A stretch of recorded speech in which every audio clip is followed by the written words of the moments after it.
राम का भी चरित्र लक्ष्मण को रख करके उनको मर्यादा पुरुषोत्तम बनाया गया था। यहाँ मोदी जी का महात्म्य राहुल गांधी जी को रख करके ही आगे बढ़ाने का। कांग्रेस तो ऐसे ही अभागा है, लेकिन मुझे लगता है इससे ज्यादा और अभागा नहीं हो सकता है कि राम के निमंत्रण को इसने स्वीकार। इस बार लोकसभा के चुनाव में जो 40 सीटें उसके पास है वो 4 में सिमट जाएगी। लेकिन कांग्रेस तो कह रही है हाईजैक कर लिया है राम को भाजपा ने।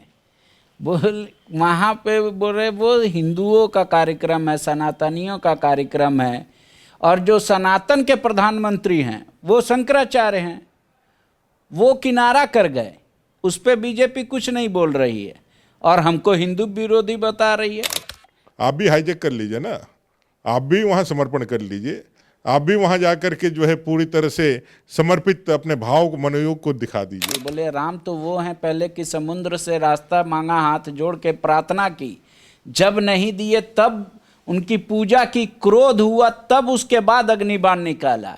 और जो शुरू में ही अग्निबाण हाथ में लेकर और राम का फोटो लगाकर जय श्री राम करता हो और जोर जोर से लोगों को डराने की बात करता, वो राम का कैसे सच्चा अनुयायी हो सकता है? उनकी छातियां फट रही है और फटनी भी चाहिए, क्योंकि श्री राम का जो काम नहीं आया वो किस काम का रह जाए। कहीं ऐसा ना हो कि दिखाने जाए तो वहाँ भाई दूसरे जो धर्मावलंबी आपके वोटर हैं वो आपको आंखें दिखाने लगे और फिर आप जाकर कहीं किनारे से जाकर टोपी पहन करके और तुरंत टीका मिटा करके आप भाग जाएं।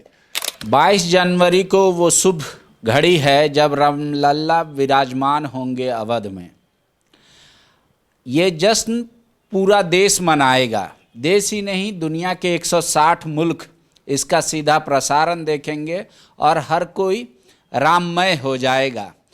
लेकिन झारखंड के नेता प्रतिपक्ष अमर बावरी का मानना है कि इस दिन सरकार को छुट्टी घोषित करनी चाहिए। हमारे साथ खुद अमर बावरी जी हैं। क्या वजह है कि आप लोग इस तरीके का डिमांड कर रहे हैं कि अब छुट्टी हो जाए 22 तारीख को? देखिए, जश्न नहीं है, उत्सव है। पहले तो आपको ये आग्रह करेंगे, ये उत्सव है, आनंद उत्सव है। ये करोड़ों अरबों हिंदू सनातनियों के उस संकल्प की सिद्धि का उत्सव है जो सैकड़ों वर्ष पहले हमारे पूर्वजों ने लिया था। रामलला के उस पुण्य भूमि पर वापस रामलला को विराजमान करे जो सदियों से वहाँ विराजमान थे। आज वो शुभ घड़ी आई है और पूरा देश नहीं पूरे विश्व में रहने वाले सनातन संस्कृति के अनुयायी और साथ साथ जो सनातन संस्कृति के खूबियों को जानते हैं, ऐसे मानव मात्र में एक हर्ष और आनंद का संचार हुआ पड़ा है। पूरा वातावरण राममय हुआ है। ऐसे स्थिति में जब देश के कई एक राज्य सरकारों ने आगे बढ़ करके इस अविस्मरणीय पल को जीवन के अंदर हमेशा के लिए कैद कर ले, लोग इस अनुभूति को हमेशा के लिए अपने जीवन में संजो ले, इसके लिए राज्य सरकारों ने अवकाश का घोषणा किया है।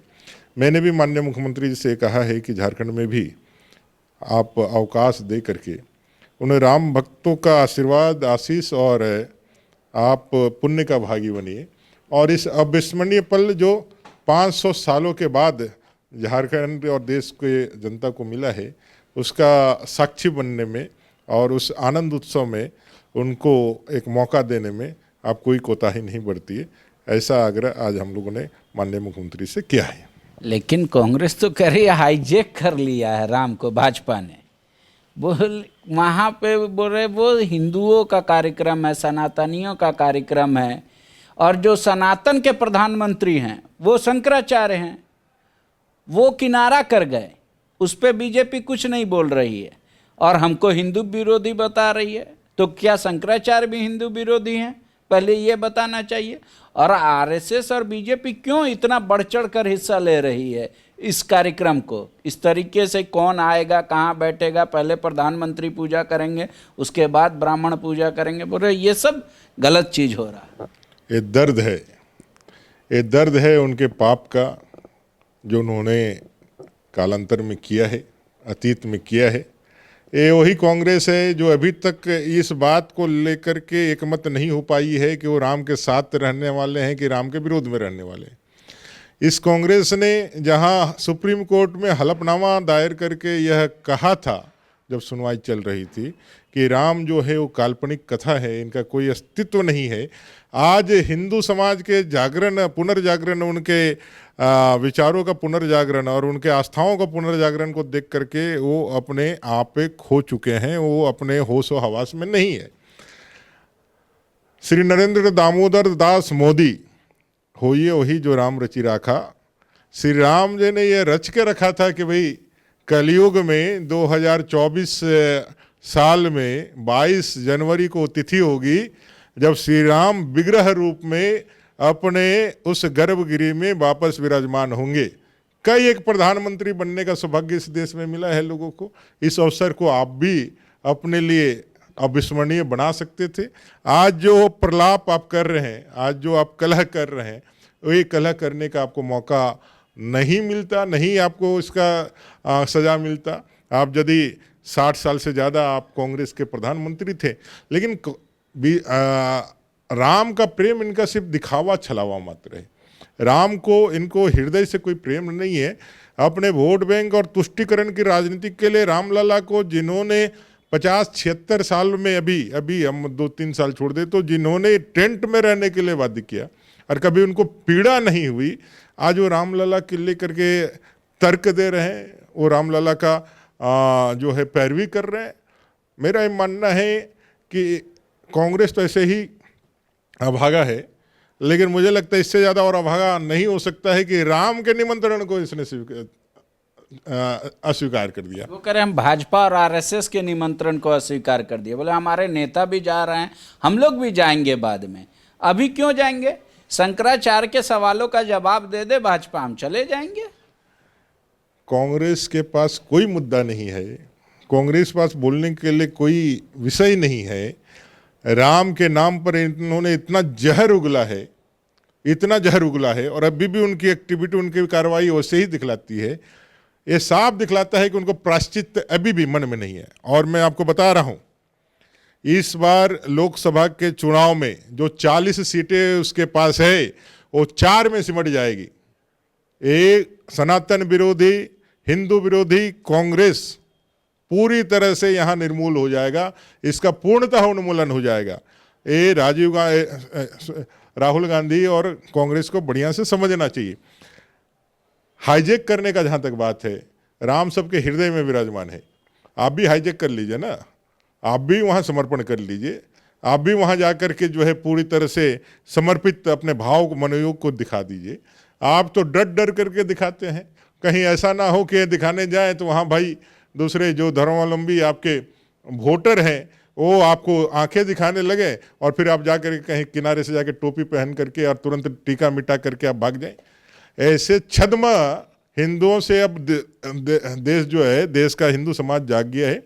और ये हिंदू समाज के जागरण का प्रतीक अगर मैं कहूँ, जो हजारों सालों से, सैकड़ों सालों से जो हिंदू समाज का बिखराव हुआ था, धर्म का पुनर्स्थापन का जो प्रयास से हमारे शंकराचार्य जी ने किया था, आज मैं गर्व के साथ कह सकता हूं उस काम को आज नरेंद्र भाई मोदी अपने कार्य से, अपने वाक्य कुशलता से, अपने प्रभाव से, मैं कह सकता हूं कि हिंदुओं के पुनर्जागरण और एकत्रीकरण का काम जो आदरणीय नरेंद्र भाई मोदी जी के नेतृत्व में आज हुआ है, वो बिरले है, वो देव दुर्लभ है। और आज पूरे विश्व के अंदर जो हिंदू साम्राज्य, हिंदू भाव का जो जागरण हुआ है और सभी लोग इसके प्रति जो अपने आप को आग्रही बनाए हैं, इसका पूरा श्रेय तो कहीं भी लेस मात्र में इसमें किंतु परंतु नहीं है, उसका पूरा श्रेय आदरणीय अपने नरेंद्र भाई मोदी देश के प्रधानमंत्री को जानता है।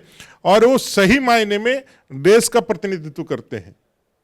वो कोई वंशानुगत जो है पद प्राप्त करने वाला व्यक्ति नहीं है, या कोई परंपरा से प्राप्त करने वाला व्यक्ति नहीं है।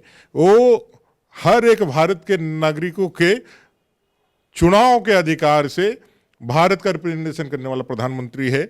और आज उनका इस काम में संलिप्त होना और जिस मनोभाव से वो इसमें लगे हैं, जिससे राम भाव से वो लगे हुए हैं, देश के अंदर हर एक नागरिक ये मान रहा है कि आज श्री राम लला के प्राण प्रतिष्ठा में मेरा भी योगदान है, क्योंकि मैंने एक वोट दे करके नरेंद्र भाई मोदी जी को देश का प्रधानमंत्री बनाया। विपक्ष तो ये कर रहा है, राम के चरित्र को अपनाना जरूरी है भाजपा के लिए, जो फ्रैक्शन करती है, समाज में बंटवारा करती है। बोले राम तो वो हैं पहले कि समुद्र से रास्ता मांगा, हाथ जोड़ के प्रार्थना की, जब नहीं दिए तब उनकी पूजा की, क्रोध हुआ तब उसके बाद अग्निबाण निकाला। और जो शुरू में ही अग्निबाण हाथ में लेकर और राम का फोटो लगाकर जय श्री राम करता हो और जोर जोर से लोगों को डराने की बात करता, वो राम का कैसे सच्चा अनुयायी हो सकता है? बोले राम तो मेरे मन में है, तन में है, विचार में है और मेरे आचरण में भी है। ये डर है कांग्रेस का। सावरकर जी ने कहा था कि भाई एक ऐसा समय आएगा जब ये लोग जो टीका लगाने से, मंदिर जाने से जो डरते हैं, परहेज करते हैं, एक ऐसा समय आएगा जो कोर्ट के ऊपर जनेऊ लगाएंगे। वो दिन आज नरेंद्र भाई मोदी जी ने ला दिया है। और जहाँ तक है अनुनय विनय करने का, तो राम मंदिर बनाने के लिए हम लोगों ने तो अनुनय विनय किया ही था। 450 सालों से ज़्यादा समय तक हम लोगों ने हाथ जोड़ करके लोगों से प्रार्थना की थी कि रामलला वहीं हैं, उनको विराजमान करने का मौका दिया जाए।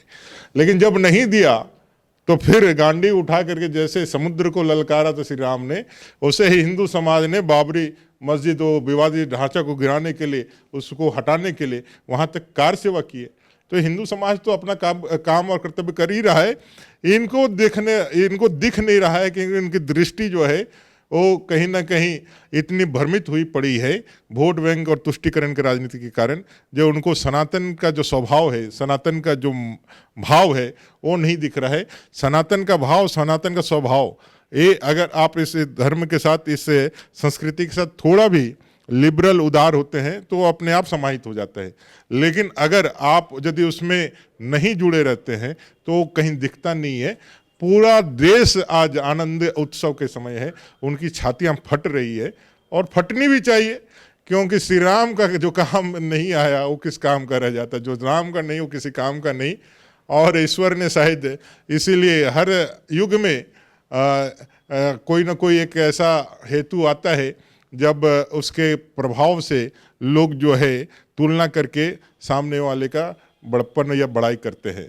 राम का भी चरित्र लक्ष्मण को रख करके उनको मर्यादा पुरुषोत्तम बनाया गया था। यहाँ मोदी जी का महात्म राहुल गांधी जी को रख करके ही आगे बढ़ाने का लोग कंपैरिजन करके उनके महत्व को समझते हैं। शुक्रिया। राम सबके हैं, राम का सबको ही है। कह रहे हैं कि ये तो प्रभु श्री राम ने ही तय किया था कि नरेंद्र भाई मोदी ही प्राण प्रतिष्ठा में भाग लेंगे, नहीं तो देश के कई एक प्रधानमंत्री बने। कई वर्षों की ये डिमांड है, सबको ऐसा मौका नहीं मिला। लिहाजा राज्य सरकार को भी पुण्य कमाना चाहिए और 22 तारीख को छुट्टी की घोषणा करनी चाहिए ताकि हर लोग इस पल को अपने अंदर समाहित कर ले। शुक्रिया। TheFollowUp.in. Like, share, and subscribe.